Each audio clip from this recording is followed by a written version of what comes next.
Hi, it's Scott Vetter, and I'm sharing with you what I learned from vets. I write down notes in each of my conversations with veterans about resumes or interviews, and this is a quick hit edition of what I've learned from vets. There's just some interesting little nuggets of information I've picked up, and I'm just going to go quickly through a few of them.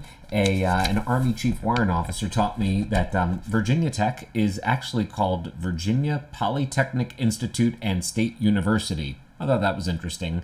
He also said he's starting to see things on job applications about needing to be fully vaccinated. And just a quick note there on resumes, don't talk about your health on resumes, including your vaccination status or not, but do be aware that some requirements are changing, and this is an evolving body of conversation around vaccines. So please be mindful of them when you're applying, and certainly do what you can do to stay safe. So that was a few things I learned from that Chief Warrant Officer. An Air Force tech sergeant taught me that upstate in South Carolina actually isn't because it's north. It's in contrast to low country, so it's about elevation. I always thought it just meant up, like north. An Army first sergeant taught me that there's an SF-15 form for 10 points veteran preference on federal applications for a recipient of the Purple Heart. I did not know that. So if you are a Purple Heart recipient, look into the SF-15 form.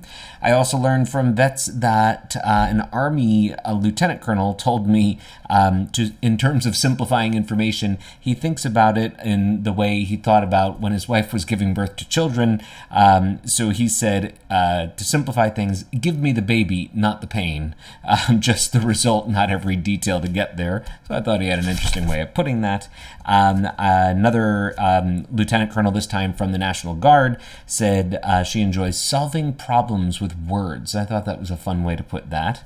And lastly, a Coast Guard lieutenant commander taught me that clutch play in sports activities is a key to success. And I'm not much on sports analogies, but he said this means there's two ways in a clutch play. You can push it through, or you can do it right.